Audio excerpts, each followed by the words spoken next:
Très chers amis, shalom à vous toutes et à vous tous.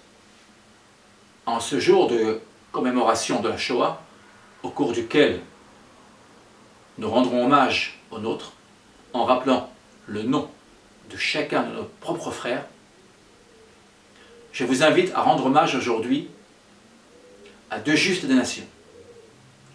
Deux justes des nations d'origine arménienne. Le premier s'appelle Ara Jerezian et le second, qui fut son assistant, Nagi Laszlo. Nous leur devons toute notre reconnaissance éternelle. Puisse leur mémoire devenir une source de bénédiction pour nous tous.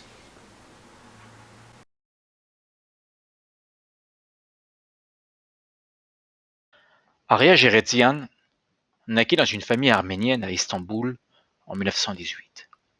Avec ses parents, il émigra en Hongrie alors qu'il était encore jeune garçon.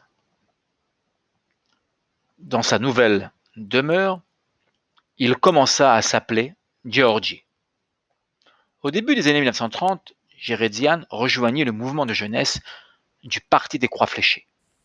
Mais parce qu'il n'en approuvait point la politique de violence à l'encontre des Juifs, il en démissionna. En 1944, Jerezian fut commandant de la défense civile dans le 6e arrondissement de Budapest. Pendant le règne du Parti des Croix fléchées, il utilisa sa position pour sauver autant de Juifs que possible. Il organisa une clinique dans une maison qui fut sous la protection de l'ambassade de Suède. Dans la clinique, en fait un petit hôpital, des civils et des soldats blessés y furent soignés gratuitement. Une quarantaine de médecins juifs, détenant de faux documents ariens, fournis par Jerezian, furent employés à la clinique et y vécurent avec leurs familles. Jerezian utilisa ses anciennes relations avec le Parti des Croix fléchées pour obtenir des permis et des licences et falsifia des documents et des timbres pour sa clinique, qu'il utilisait pour commander du matériel et des fournitures. Dans la clinique, Laszlo Nagy tenait des registres minutieux, documentant chaque patient, chaque médicament consommé, chaque patient admis, traité et libéré en toute sécurité. Ces dossiers firent une impression particulière sur le Parti des Croix fléchées, qui n'entra point dans la clinique.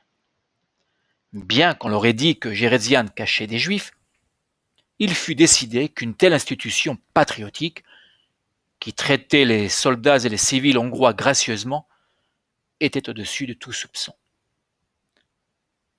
Jerezian couvrit les frais de la clinique de sa poche et protégea la vie de 400 Juifs, en plus des médecins, jusqu'à la libération.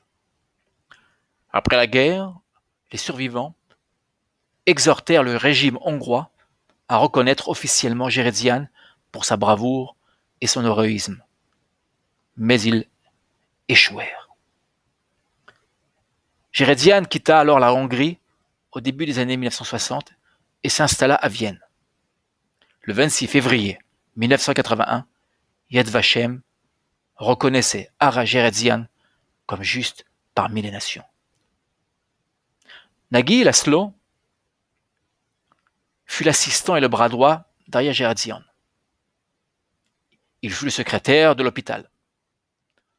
Nagi tint des registres précis de tous les médicaments administrés et de tous les patients traités à la clinique. C'est grâce au traitement médical administré aux soldats et aux citoyens que Nagi put convaincre les membres du Parti des Croix fléchées qu'il n'y avait aucune vérité dans la rumeur selon laquelle les Juifs se cachaient dans les locaux. Avec Jerezian, Nagi forgea une directive du Parti des Croix fléchées disant que le parti avait approuvé l'emploi de médecins juifs pour le bien de la population hongroise. C'était pendant une période au cours de laquelle les Juifs furent déportés et assassinés en grand nombre, et il fut interdit par la loi aux médecins juifs de traiter les patients ariens. À plusieurs reprises, Nagy dut repousser les attaques des gangs du Parti des Croix Fléchées et empêcher la destruction de la clinique dans laquelle se cachaient, en plus des médecins, 400 autres juifs. Pendant toute la période pendant laquelle la clinique fut utilisée pour cacher des juifs, elle continua à fournir des soins médicaux gratuits aux soldats et civils hongrois. Nagy lui-même travaillait sans aucune compensation dans son double emploi. D'une part, il consacrait son temps et son énergie à cacher des juifs au péril de sa propre vie, et d'autre part, il était chargé de se procurer du matériel médical et de gérer un hôpital. Après la guerre, de nombreux survivants vinrent remercier Nagy de leur avoir sauvé la vie et du traitement humain qu'ils reçurent pendant le règne de la terreur. Le 6 juillet 1992, Yad Vashem reconnaissait László Nagy comme juste parmi les nations.